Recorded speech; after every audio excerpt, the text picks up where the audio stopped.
Hello, Aiden. Well played. I just wonder when an innings takes flight, like it did for South Africa tonight, and all those runs and whatnot, how much of that is planning and plotting and thinking, and is there some point where your instincts and your desire just take over? Yeah, I think you do a lot of planning and stuff like that before the game. I think it's natural for most teams to speculate how conditions are going to play, especially South Africans coming over to India. Not always 100% sure. And then I think you get out there and the wicket starts playing really well, and it's initially a big sigh of relief. And then secondly, I think what you mentioned now, a lot of instinct does take over, and sort of see ball, hit ball sort of mentality.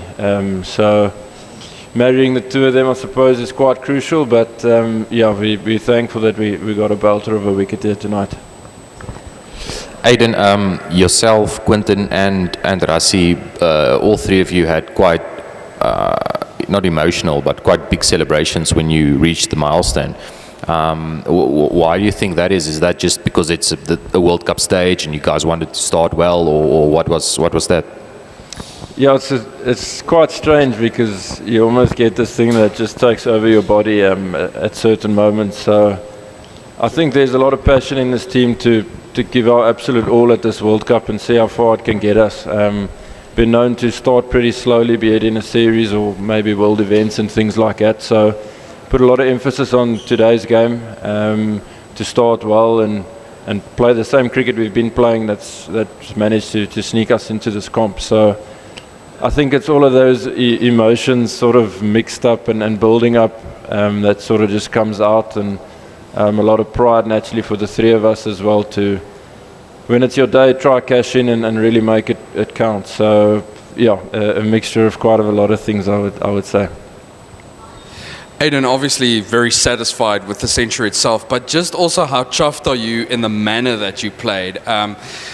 It was proper orthodox cricket shots, and how satisfying is it for you as I almost want to say a top order technician, to actually go out and actually hit a 49 ball 100 without actually really resorting to many fireworks?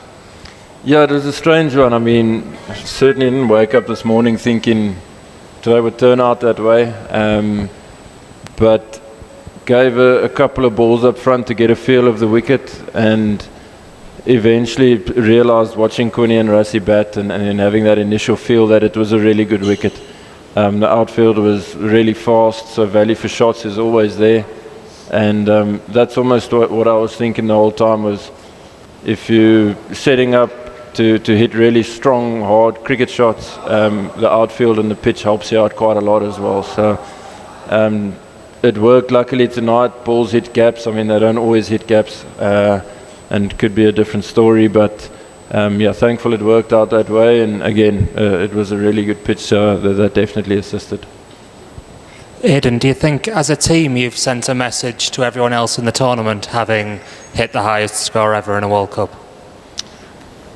I'm actually not too sure. The way batters are playing nowadays, you wouldn't be surprised if that record is broken in this comp as well. So it's nice for us to be able to go through the gears as a unit. I think a lot of credit has to go to Rassie and Quinny for setting up that platform.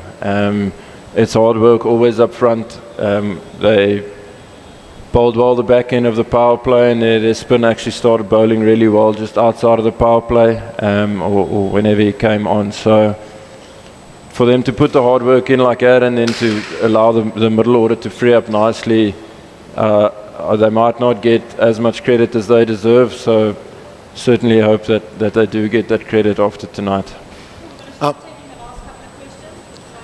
Aiden, I know you've been doing this for a while, scoring big runs in the middle overs.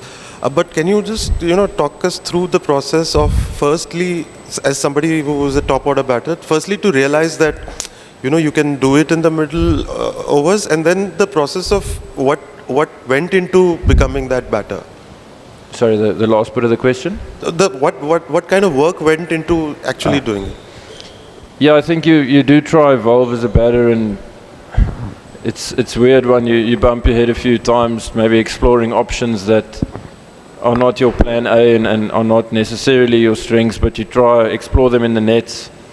Sometimes get confidence from it, try bring it out in the game, and it doesn't work out, and you go back home and you think, why am I doing that, instead of sticking to your strengths. But ultimately that's what it's about. You have options as a batter, and each batter's options will be quite different, but it's about really committing to those options and backing them, and if it comes off, it's fantastic, but if it doesn't come off, at least you can sleep a bit better at night knowing you stuck to your strengths and to your options.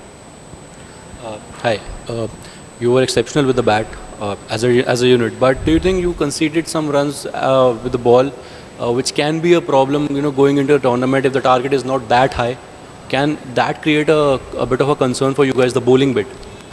Yeah, not too much of a concern. I think, like I've mentioned, it was a really good wicket. It probably came on even better under lights as well, and in the back half of our innings it was due as well. So it was a belter of a wicket. I think there were certainly phases throughout our bowling innings where we could have been better.